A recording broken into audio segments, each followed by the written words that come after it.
Previous class अपन ने क्या देखा था कि सोडियम कार्बोनेट का फॉर्मेशन कैसे करते हैं और क्या यूजेस रहते हैं इसके ना। और साथ में देखा था कि सोडियम हाइड्रोक्साइड का फॉर्मेशन कैसे होता है और इसके यूजेस क्या होते हैं, ये अभी अपन आज की क्लास में डिस्कस करेंगे। तो आगे चलने से पहले एक बार वापस डिस्कस कर लेते हैं किसके बारे में, NaOH के बारे में, कि NaOH का फॉर्मेशन होता कैसे है। तो NaOH की बात करें, NaOH सोडियम हाइड्रोक्साइड जिसको आप कास्टिक सोडा भी कहते हो, तो उसका फॉर्मेशन करने के लिए मैंने आपको बताया था कि एक सेल लेते हैं, उस सेल को अपन क्या कहते हैं, Castner Kellner cell. The name of cell is Castner Kellner cell. Cell कब होगा, जब भी किसी भी सॉल्यूशन के अंदर, किसी भी इलेक्ट्रोलाइट सॉल्यूशन के अंदर के सर इलेक्ट्रोलाइट्स क्या होते हैं जो अपने आयंस में डिसोशिएट हो जाते हैं, उसे आप क्या कहते हो, इलेक्ट्रोलाइट्स कहते हो। जब भी किसी भी इलेक्ट्रोलाइटिक सॉल्यूशन में आप इलेक्ट्रोड रखते हो तो वो क्या हो जाते हैं, सेल हो जाते हैं। यानी कि इलेक्ट्रोड को आपने कनेक्ट कर दिया बैटरी के साथ और उसमें करंट पास आउट कर रहे हो और इलेक्ट्रोलाइट सॉल्यूशन प्रेजेंट है, तो उसको अपन क्या कहेंगे, सेल कहेंगे। यहाँ पे जो सेल यूज करते हैं वो सेल कौन सा होता है अपने पास, Castner Kellner cell. In Castner Kellner cell present क्या है आपके पास, एक तो NaCl का solution,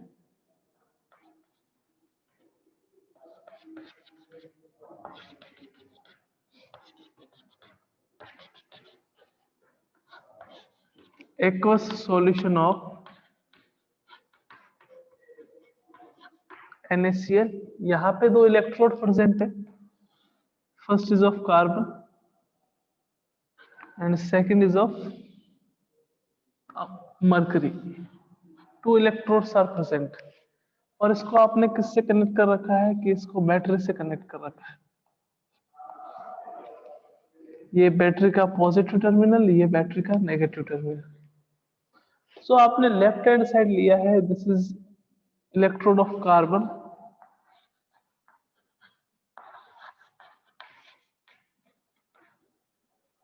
and this is electrode of mercury, electrode of Hg। ये आपके पास सॉल्यूशन किसका है, NaCl का, है ना। इसको अपन क्या कहते हैं, कास्टनर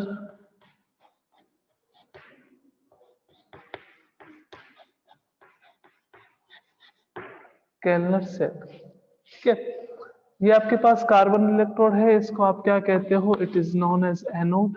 अकॉर्डिंग टू IUPAC वो इलेक्ट्रोड जो लेफ्ट हैंड साइड में प्रेजेंट होता है उसको आप क्या कहते हो, anode. And the electrode which is present on the right hand side known as cathode.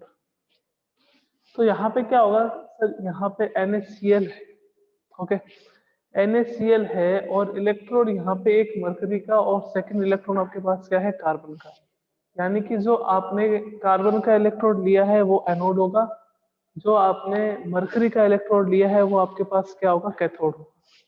Aqueous solution of NaCl है। एक्वस सॉल्यूशन ऑफ NaCl का मीनिंग क्या हो गया, कि यहाँ पे two types of electrolytes present है, first is NaCl and second is H2O। तो देखिएगा NaCl है तो वो किस में डिकम्पोज होगा, वो डिकम्पोज होगा Na plus plus Cl minus. H2O है वो किस में डिकम्पोज होगा, वो आपके पास होगा H प्लस और OH माइनस। इस सेल में दो टर्मिनल है, एक तो आपके पास पॉजिटिवली चार्ज इलेक्ट्रोड है, एक आपके पास नेगेटिवली चार्ज इलेक्ट्रोड। तो जो कैटायन है ऑलवेज मूव करते हैं नेगेटिव चार्ज इलेक्ट्रोड पर, यानी कि कैथोड। जो एनायन है वो ऑलवेज मूव करते हैं पॉजिटिवली चार्ज इलेक्ट्रोड पे, यानी कि एनोड पे। कैटायन मूव करेंगे कैथोड पे और एनायन कहाँ मूव करेंगे, आपके पास एनोड पे मूव करेंगे। ओके, अब देखिएगा कि सर यहाँ पे दो टाइप के कैटायन हैं और दो टाइप के एनायन हैं, Na प्लस और H प्लस है, Cl माइनस और OH माइनस है। तो Na प्लस और H प्लस है, Cl माइनस और OH माइनस। तो सर क्या दोनों कैटायन डिपॉजिट होंगे, नहीं, दोनों कैटायंस कभी डिपॉजिट नहीं होते हैं, only one type of cation ही जाके डिपॉजिट होता है। तो सर कैसे, तो देखिएगा आपने रिएक्टिविटी सीरीज आपने देखा था ना, तो जिसका रिडक्शन पोटेंशियल, अपन रिडक्शन पोटेंशियल में बात करके आए रेडॉक्स पे, जिसका रिडक्शन पोटेंशियल की वैल्यू जिसकी ज्यादा होती है वो पहले चला जाता है। जिसके रिडक्शन पोटेंशियल की वैल्यू ज्यादा होती है, कि जैसे ये आपके पास मेटल्स है, मेटल का रिडक्शन पोटेंशियल जो है वो नेगेटिव में होता है। हाइड्रोजन का जो रिडक्शन पोटेंशियल है वो आपके पास क्या होता है, जीरो। तो जनरली तो क्या होता है कि जिसका रिडक्शन पोटेंशियल की वैल्यू ज्यादा होगी वो पहले जाकर डिपॉजिट हो जाएगा। माइनस में ले लीजिए चाहे आप प्लस में ले लीजिए, यानी कि चाहे आप कैटायन की बात कर लीजिए और चाहे आप एनायन की बात कर लीजिए। तो Cl माइनस और OH माइनस में से Cl माइनस का जो रिडक्शन पोटेंशियल है उसकी वैल्यू ज्यादा होती है, तो एनोड पे कौन चला जाएगा, Cl माइनस। अब एनोड वो इलेक्ट्रोड होता है जहां पे क्या होगा, ऑक्सीडेशन। एनोड वो इलेक्ट्रोड होता है जहां पे ऑक्सीडेशन, ऑक्सीडेशन का मीनिंग क्या हो गया, that removal of electron. Oxidation is known as removal of electron. तो एनोड पे होगा क्या, केमिकल रिएक्शन कौन सी होगी, at anode 2Cl minus gives to Cl2 plus 2 electron. जो इलेक्ट्रॉन है वो आपके पास रिलीज हो जाएंगे, है ना। अब बात करें आपके पास कि कैथोड पे क्या होगा, एट कैथोड अगर आप मरकरी का इलेक्ट्रोड यूज नहीं करते, अगर आप मरकरी का इलेक्ट्रोड यूज नहीं करते तो कैथोड पे क्या होता कि जो ये हाइड्रोजन आयन है ये इलेक्ट्रॉन गेन करते और H2 में क्या हो जाते, कन्वर्ट हो जाते। क्योंकि कैथोड वो इलेक्ट्रोड होता है जहां पे क्या होगा, रिडक्शन। कैथोड पे हमेशा क्या होता है, रिडक्शन। बट यहाँ पे इलेक्ट्रोड आपने किसका यूज करा है, इलेक्ट्रोड ऑफ मरकरी। मरकरी का इलेक्ट्रोड यूज करा है, तो उस समय इलेक्ट्रोड पोटेंशियल नहीं देखेंगे, because electrode of mercury is reactive electrode. Reactive electrode है। अगर आप यही इलेक्ट्रोड यूज करते, लाइक प्लेटिनम का यूज करते, गोल्ड का यूज करते, सिल्वर का यूज करते, तो ये मेटल्स जो है वो इनर्ट मेटल्स होती है जो रिएक्शन नहीं करती। बट यहाँ पे आप इलेक्ट्रोड किसका यूज कर रहे हो, मरकरी का इलेक्ट्रोड यूज कर रहे हो, तो कैथोड पे क्या होगा, Na प्लस जो है वो Hg इलेक्ट्रोड पे जाके डिपॉजिट होगा और किसका फॉर्मेशन कर लेगा, NaHg का। कि सर कैथोड पे रिडक्शन होता है, एकदम होता है। यहाँ पे देखिएगा Na की ऑक्सीडेशन स्टेट -1 है, ओके, और यहाँ पे Na की ऑक्सीडेशन स्टेट कितनी है, 0। सॉरी -1 नहीं, सॉरी सॉरी सॉरी, +1 है, और वहां पे आपके पास कितना है, 0। तो Na की ऑक्सीडेशन स्टेट यहाँ +1 और यहाँ 0, यानी कि पॉजिटिव चार्ज डिक्रीज हो रहा है, और पॉजिटिव चार्ज कभी भी डिक्रीज हो तो वहां पे क्या होता है, रिडक्शन होता है। तो एनोड पे क्या रिएक्शन होगी, 2Cl माइनस Cl2 से 2 इलेक्ट्रॉन। कैथोड पे क्या रिएक्शन होगी, Na प्लस प्लस Hg से किसका फॉर्मेशन होगा, उसको आप क्या कहते हो, सोडियम अमलगम कहते हैं। It is known as sodium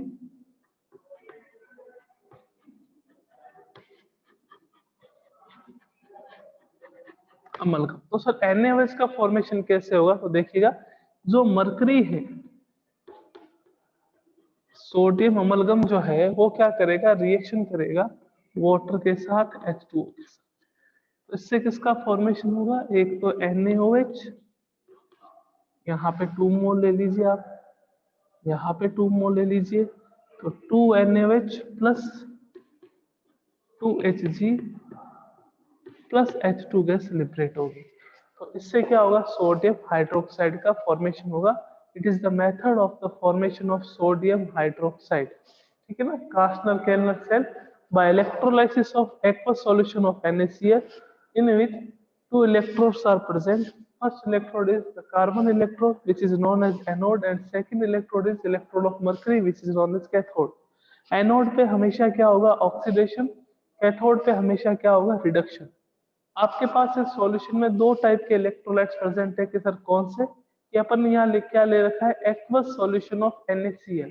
aqueous solution of NaCl का मीनिंग क्या होगा कि यहाँ पे दो टाइप के इलेक्ट्रोलाइट्स है आपके पास, एक तो NaOH है और सेकंड आपके पास क्या है, H2O। तो NaOH है वो किसमें डिसोसिएट होगा, सॉरी NaCl है और H2O है। NaCl एक और एक आपके पास H2O है। NaCl किस में डिसोसिएट होगा? Na प्लस और Cl माइनस में, और H2O किस में डिसोसिएट होगा? H प्लस और OH माइनस में। When in electrolyte two or more than two types of cation or anions are present, तो इलेक्ट्रोड पे जाके डिपॉजिट कौन होगा? जिसका इलेक्ट्रोड पोटेंशियल की वैल्यू ज्यादा होती है। तो जिसकी इलेक्ट्रोड पोटेंशियल की वैल्यू ज्यादा होगी वो जाके अपोजिटली चार्ज इलेक्ट्रोड पे डिपॉजिट होगा। तो Cl माइनस और OH माइनस में से Cl माइनस के इलेक्ट्रोड पोटेंशियल की वैल्यू ज्यादा होती है, तो यहाँ पे क्या चला जाएगा? Cl minus. तो होगा क्या एनोड पे? एनोड पे रिडक्शन होता है, 2Cl माइनस से किसका फॉर्मेशन होगा? Cl2 plus 2 electron. फिर Na प्लस और H प्लस में से Na आपके पास होता है मेटल है, मेटल का इलेक्ट्रोड पोटेंशियल की वैल्यू नेगेटिव में होती है। हाइड्रोजन के इलेक्ट्रोड पोटेंशियल की वैल्यू जीरो होती है, तो किसका इलेक्ट्रोड पोटेंशियल ज्यादा होगा? कि सर हाइड्रोजन का। तो डिपॉजिट जनरली कौन होना चाहिए था? हाइड्रोजन। बट आपने यहाँ पे कौन सा इलेक्ट्रोड यूज कर रखा है? मरकरी का इलेक्ट्रोड। मरकरी का जो इलेक्ट्रोड है वो एक रिएक्टिव इलेक्ट्रोड है, तो यहाँ पे क्या होगा? Na प्लस जो है वो मरकरी के साथ रिएक्शन करके सोडियम अमलगम का फॉर्मेशन करेगा। अब जो ये सोडियम अमलगम है वो वाटर मॉलिक्यूल के साथ रिएक्शन करके सोडियम हाइड्रोक्साइड NaOH का फॉर्मेशन करता है, और हाइड्रोजन गैस क्या करता है? लिबरेट करता है। Okay,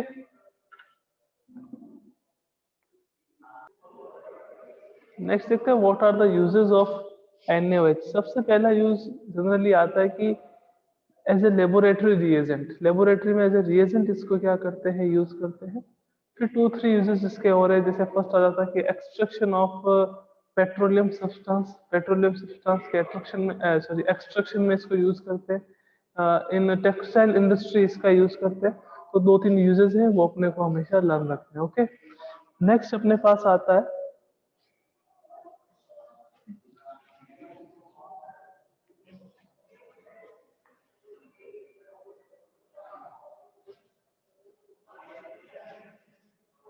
baking soda.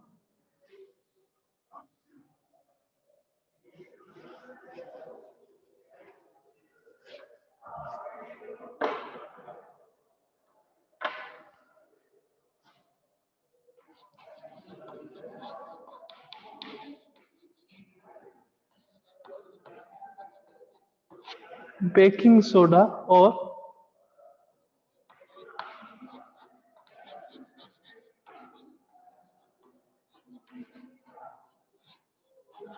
Sodium hydrogen carbonate. Formula क्या होता है इसका? NaHCO3। Why it is known as baking soda? क्योंकि जब भी आप क्या करते हो, आपने जैसे केक देखा होगा, पेस्ट्री देखा होगा, तो उसके ऊपर फ्लफी स्ट्रक्चर आती है। तो जब भी इसको आप हीट करते हो, हीट करने पे ये क्या देता है? कार्बन डाइऑक्साइड गैस देता है। अब due to this carbon dioxide gas, जो केक है, पेस्ट्री है, वो क्या हो जाते हैं? फल्फी स्ट्रक्चर हो जाते हैं ना, बबल्स आ जाते हैं उसके अंदर। तो वो किसके कारण से होता है? CO2 गैस के कारण से। जब भी आप NaHCO3 को हीट करोगे, तो हीट करने पे आपको क्या मिलेगा? हीट करोगे तो उसमें आपको कार्बन डाइऑक्साइड गैस का फॉर्मेशन होगा। सबसे पहले बात करते हैं कि what is the method of preparation of NaHCO3, कि कैसे इसका फॉर्मेशन किया जाता है। तो पहला देखिएगा फॉर्मेशन कि when Na2CO3 sodium carbonate reacts with H2O and CO2, then it will be form NaHCO3. Two molecules of NaHCO3 means two molecules of sodium hydrogen carbonate। एक और मेथड की बात करें अगर आपके ध्यान में हो, तो कल अपन ने सॉल्वे प्रोसेस डिस्कस करा था for the formation of sodium carbonate. तो वहां पे आपने देखा था कि सोडियम कार्बोनेट का फॉर्मेशन कैसे होता है कि first of all ammonia reacts करती है CO2 के साथ, H2O के साथ, तो आपको अमोनियम कार्बोनेट मिलता है। फिर अमोनियम हाइड्रोजन कार्बोनेट का फॉर्मेशन होता है। अमोनियम हाइड्रोजन कार्बोनेट की रिएक्शन जब आप NaCl के साथ करवाते हो, then you will get sodium hydrogen carbonate. तो बाय सॉल्वे प्रोसेस भी आपके पास सोडियम हाइड्रोजन कार्बोनेट का फॉर्मेशन हो सकता है। और सिंपली एक रिएक्शन ये है कि when sodium carbonate reacts with H2O and CO2, then it will be form sodium hydrogen carbonate। Use क्या है इसका? तो यूज इसका आपके पास बेकिंग इंडस्ट्री में है, यानी कि केक में हो गया आपके पास, या फिर पेस्ट्री में हो गया, है ना, इनकी मेकिंग में इनका यूज है। और सेकेंड यूज जो है वो as a mild antiseptic, as a antiseptic भी आप क्या कर सकते हो, NaCO3 यानी कि सोडियम हाइड्रोजन कार्बोनेट का यूज कर सकते हो। हाँ, ये आपके पास कुछ कंपाउंड थे सोडियम के, यानी कि जो फर्स्ट ए ग्रुप है उसके एलिमेंट्स के कंपाउंड है ना, तो उसमें अपने पास क्या क्या था, एक तो आपके पास था सोडियम कार्बोनेट, एक सोडियम हाइड्रोक्साइड, एक आपके पास क्या आ गया था, सोडियम हाइड्रोजन कार्बोनेट, एक NaCl है। NaCl में सोडियम क्लोराइड ना, तो उसमें इतनी केमिकल रिएक्शन नहीं है, कैसे इसका फॉर्मेशन होता है वो वाली बातें नहीं, जस्ट थ्योरेटिकल पोर्शन है तो उसको अपन डिटेक्ट कर लेंगे ना। तो ये आपके पास फर्स्ट ग्रुप के यानी कि सोडियम के कंपाउंड्स का एंड हुआ। नेक्स्ट अपन चलते हैं सेकेंड ग्रुप में।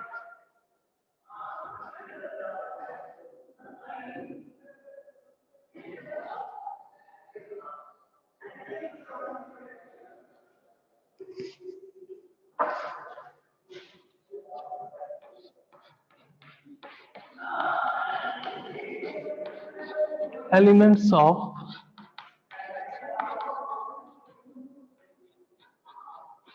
सेकेंड ग्रुप, कौन कौन से एलिमेंट आते हैं, beryllium, magnesium, calcium, strontium, barium and radium. Radium is a radio active element. Radium जो है वो आपके पास क्या रहता है, रेडियो एक्टिव एलिमेंट होता है ना।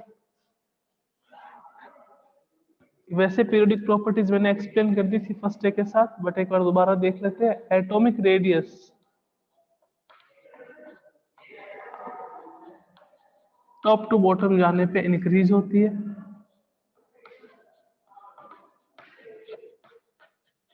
Ionisation energy top to bottom जाने पे डिक्रीज होती है, क्योंकि एटॉमिक रेडियस इंक्रीज हो रही है, साइज इंक्रीज हो रहा है। साइज इंक्रीज होता है तो distance between electron and valence shell electron and nucleus क्या हो जाता है, डिक्रीज, जिससे आयोनाइजेशन एनर्जी क्या हो जाती है, डिक्रीज हो जाती है। Size of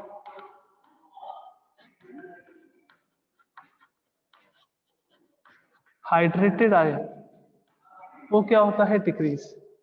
Be+2 aqueous solution में अगर देखते हैं तो Be+2 का साइज सबसे ज्यादा, और Ba+2 का साइज क्या रहता है आपके पास, सबसे कम रहता है। तो ये इसकी कुछ पीरियोडिक प्रॉपर्टीज थी ना। अब अपन डिस्कस करेंगे कि chemical properties.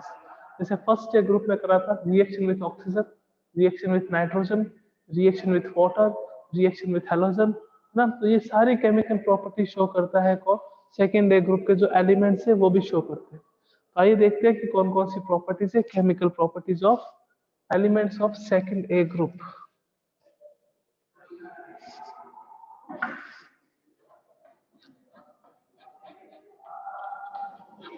Chemical properties of elements of second A group। सबसे पहले आपके पास क्या आता है,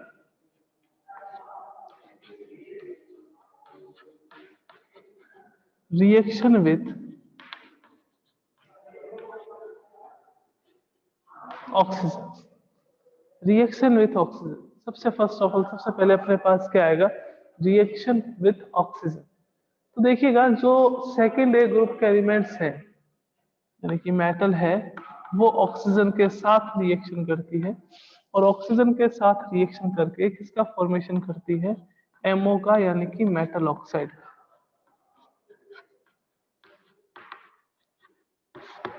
किसका फॉर्मेशन करती है, मेटल ऑक्साइड का। मीन्स आपके पास क्या आएगा, beryllium oxide, magnesium oxide, beryllium oxide, magnesium oxide, and after that calcium oxide, फिर स्ट्रोंशियम ऑक्साइड, और फिर आपके पास क्या आ जाएगा, barium oxide. Top to bottom आते हैं, तो टॉप टू बॉटम आते हैं तो ऑक्साइड का जो बेसिक नेचर है वो बेसिक नेचर इंक्रीज हो, मीन्स सबसे ज्यादा बेसिक नेचर किसकी होगी, बेरियम ऑक्साइड की, और लीस्ट बेसिक आपके पास क्या होगा, बेरियम ऑक्साइड होगा। अपन यूं भी कह सकते हैं कि दैट बेरियम ऑक्साइड इज, इसके पास कोवेलेंट कैरेक्टर, बिकॉज इसका साइज क्या रहता है, सबसे छोटा। साइज सबसे छोटा होता है तो उसकी पोलराइजिंग पावर क्या होगी, सबसे ज्यादा। और पोलराइजिंग पावर जितनी ज्यादा होती है, कोवेलेंट कैरेक्टर उतना ही ज्यादा होता है। मैंने आपको बताया था कि कैटायन का साइज जितना छोटा होता है, smaller is the cation, polarizing power उतनी ही ज्यादा होती है, कोवेलेंट कैरेक्टर उतने ही ज्यादा होते हैं, और आयनिक कैरेक्टर उतने ही क्या होते हैं आपके पास, कम होते हैं। ओके, नेक्स्ट देखिएगा प्रॉपर्टीज सेकंड।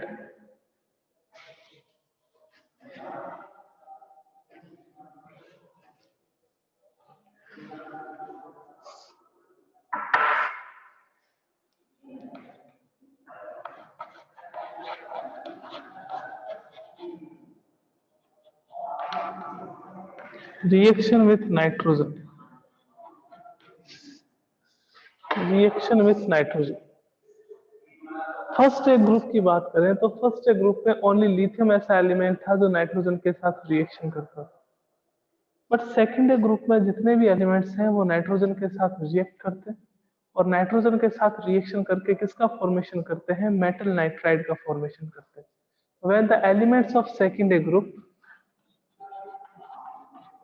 मेटल प्लस आपके पास क्या है, नाइट्रोजन, रिएक्ट करेंगे और किसका फॉर्मेशन करेंगे, M3N2, मीन्स जो मेटल नाइट्राइड है उसका फॉर्मेशन करते हैं। तो जैसे फॉर एग्जांपल बात करें कि आपके पास आ गया मैग्नीशियम, आपके पास आ गया N2, रिएक्शन बैलेंस करेंगे अपन, तो रिएक्शन बैलेंस करके किसका फॉर्मेशन करेंगे, Mg3N2 का फॉर्मेशन। यहाँ पे क्या आ जाएगा, 3 मैग्नीशियम के सर, Mg3N2 का फॉर्मेशन आपको ही पता है, मैग्नीशियम है, नाइट्रोजन है, इसकी वैलेंसी +2, इसकी -3, तो किसका फॉर्मेशन होगा, Mg3N2। तो जब भी मेटल नाइट्रोजन के साथ रिएक्शन करती है तो मेटल नाइट्राइड का फॉर्मेशन करती है। ये शायद आपको पता होना चाहिए कि N-3 लिखा है, इसका मतलब होता है नाइट्राइड, है ना। NO3- है तो इसका मतलब होता है नाइट्रेट,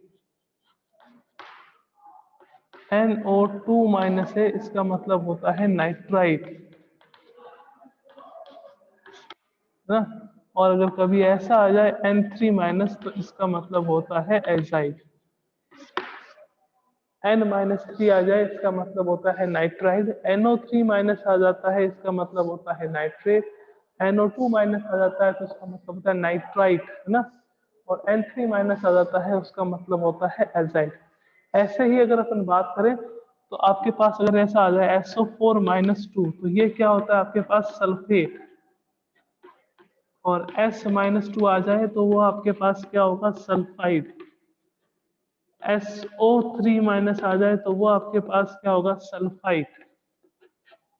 तो इन बातों का ध्यान रखिएगा कि सल्फाइड कब होता है, सल्फाइड कब होता है, और सल्फेट कब होता है, नाइट्राइड कब होता है, नाइट्रेट कब होता है, नाइट्राइट कब होता है, और एजाइड। नाइट्राइट, है ना, नाइट्राइट जैसे आपके पास आ गया NaNO2, तो NaNO2 is known as sodium nitride. अगर आपके पास आ गया NaNO3, it is known as sodium nitrate, है ना। N-3 आ गया, N-3 आ गया तो वो आपके पास क्या होगा, मैग्नीशियम नाइट्राइड, नाइट्राइड De, है ना, और नाइट्राइट Te, और N3- आ जाता है तो उसको अपन क्या कहते हैं, एजाइड कह देते हैं। N-3 आ जाता है तो उसको अपन क्या कह देते हैं, नाइट्राइड कह देते हैं। तो सेकेंड रिएक्शन थी मेटल की, मेटल नाइट्रोजन के साथ रिएक्शन करके किसका फॉर्मेशन करता है, मेटल नाइट्राइड का फॉर्मेशन करता है। नेक्स्ट देखिएगा,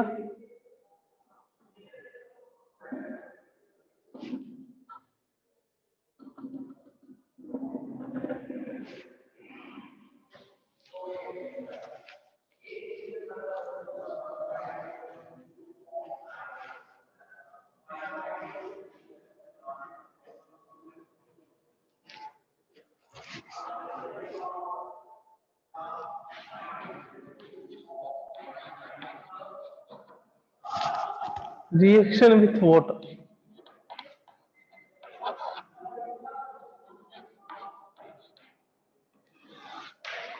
वाटर के साथ रिएक्शन करते हैं तो क्या होता है, जितने भी आपके पास मेटल्स हैं, एल्कलाइन अर्थ मेटल्स या मेटल्स ऑफ ग्रुप सेकंड, वो H2O के साथ रिएक्शन करके किसका फॉर्मेशन करती है, मेटल हाइड्रोक्साइड, प्लस किसका फॉर्मेशन करती है, हाइड्रोजन गैस लिबरेट करती है। व्हेन मेटल्स या when elements of second group reacts with water, then they form metal hydroxide and hydrogen gas and liberate hydrogen gas। अब देखिएगा कौन, आपके पास जो बेरिलियम है, मैग्नीशियम है ना, और आपके पास बेरिलियम है, मैग्नीशियम है, कैल्शियम है, स्ट्रोंशियम है, बेरियम है।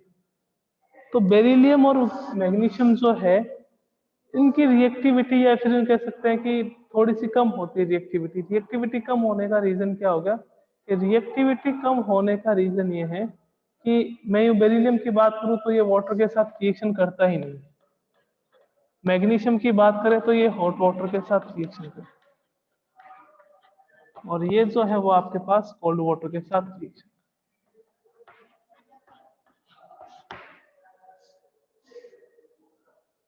या फिर इनके ऑक्साइड की बात कर सकते हैं। इनके ऑक्साइड जो है वो भी आपके पास ऐसे ही है कि अगर बेरिलियम ऑक्साइड की बात करें तो बेरिलियम ऑक्साइड जो है वो आपको पता है कि जनरली जितने भी आपके पास मेटल के ऑक्साइड हैं, वो मेटल के ऑक्साइड H2O के साथ रिएक्शन करेंगे तो किसका फॉर्मेशन करते हैं, वो बेस का फॉर्मेशन करते हैं। इसके कारण से आप उसको क्या कह देते हो, बेसिक ऑक्साइड कह देते हैं। बट जो बेरिलियम ऑक्साइड है वो कभी भी वाटर के साथ रिएक्शन करता नहीं। ये सर क्यों नहीं करता, क्योंकि बेरिलियम ऑक्साइड जो है वो एम्फोटेरिक नेचर का होता है। ये सर एम्फोटेरिक नेचर क्या होता है, एम्फोटेरिक नेचर का मीनिंग ये हो गया कि वो ऑक्साइड जो एसिडिक और बेसिक दोनों बिहेवियर शो करते हैं उसको अपन कौन से कहते हैं, एम्फोटेरिक ऑक्साइड कहते हैं। अदरवाइज आप देखो कि मैग्नीशियम है, वो वाटर के साथ, या मैग्नीशियम का ऑक्साइड है वो भी वाटर के साथ रिएक्शन करके बेस का फॉर्मेशन करेगा, है ना। अगर आपके पास कैल्शियम का ऑक्साइड है वो भी वाटर के साथ रिएक्शन करके बेस का फॉर्मेशन करेगा। जो स्ट्रोंशियम का ऑक्साइड है वो भी वाटर के साथ रिएक्शन करके बेस का फॉर्मेशन करेगा। बट जो ऑक्साइड ऑफ बेरिलियम है ना, वो ऑक्साइड में बात बताना मैं भूल गया था अभी, कि अगर आप ऑक्साइड की बात करते हो कि ये बेरिलियम ऑक्साइड है, ये मैग्नीशियम ऑक्साइड ये आपके पास बेरिलियम हो गया, मैग्नीशियम हो गया, कैल्शियम ऑक्साइड है ना, स्ट्रोंशियम ऑक्साइड है और बेरियम ऑक्साइड है, ये आपके पास ऑक्साइड। तो बेरिलियम ऑक्साइड जो है वो आपके पास कौन सी नेचर का होता है, वो एम्फोटेरिक नेचर का होता है। बाकी ये जितने भी ऑक्साइड है वो कौन सी नेचर के होते हैं, वो सर बेसिक नेचर के होते हैं। एम्फोटेरिक का मीनिंग क्या हो गया, कि एम्फोटेरिक ऑक्साइड वो होते हैं जो एसिड और बेस दोनों के साथ रिएक्ट करते हैं। That oxide which can react with acid as well as base known as amphoteric oxide. कि सर कैसे, कि जैसे बेरिलियम ऑक्साइड जो है उसकी आप किसी भी बेस के साथ रिएक्शन करवा दो, बेस के साथ रिएक्शन कराओगे तो आपको क्या मिलेगा, बेस यानी कि आपके पास OH हो गया, OH माइनस के साथ रिएक्शन करा दो तो आपको मिलेगा BeOH का होल 4-2, यानी कि ये क्या करता है, बेरिलियम जो है वो OH माइनस यानी कि बेस के साथ रिएक्शन करता है, और इसकी रिएक्शन बेरिलियम ऑक्साइड है, सॉरी बेरिलियम ऑक्साइड की रिएक्शन आप OH माइनस किसी भी बेस के साथ करवा दो, और चाहे आप इसकी रिएक्शन किसी भी एसिड के साथ करवा दो, Be प्लस 2HCl, तो ये क्या करेगा, BeCl2 प्लस किसका फॉर्मेशन करेगा, H2O को। तो जो बेरिलियम का ऑक्साइड है वो एम्फोटेरिक नेचर का होता है, बाकी जो सारे ऑक्साइड है वो बेसिक नेचर के होते हैं। ठीक है, अगर आप इनके रिएक्शन वाटर के साथ करवाते हो तो वाटर के साथ रिएक्शन करके ये क्या करते हैं, हाइड्रोक्साइड का फॉर्मेशन करते हैं प्लस हाइड्रोजन गैस लिबरेट करते हैं। बेरिलियम जो है वो H2O के साथ रिएक्शन नहीं करता, मैग्नीशियम जो है वो हॉट वाटर के साथ रिएक्शन करता है, कैल्शियम स्ट्रोंशियम बेरियम जो है वो कोल्ड वाटर के साथ रिएक्शन करके हाइड्रोक्साइड का फॉर्मेशन करेंगे और हाइड्रोजन गैस को क्या करेंगे, लिबरेट करेंगे। ओके, तो ये आपके पास 3 प्रॉपर्टीज हो चुकी हैं। फर्स्ट अपने पास कौन सी थी, रिएक्शन विथ ऑक्सीजन। सेकंड अपने पास कौन सी थी, रिएक्शन विथ नाइट्रोजन। और थर्ड प्रॉपर्टी अपने पास कौन सी थी, रिएक्शन विथ वाटर, है ना। दो एक प्रॉपर्टीज रही हैं, उसके बाद some इंपॉर्टेंट कंपाउंड्स आ जाएंगे इसके सेकेंडरी ग्रुप के। तो उम्मीद है कि कल तक ये चैप्टर जो है वो अपना कंप्लीट हो जाए। ओके, तो मिलते हैं कल की क्लास में और आगे के जो भी टॉपिक है वो डिस्कस करते हैं। Okay, thank you.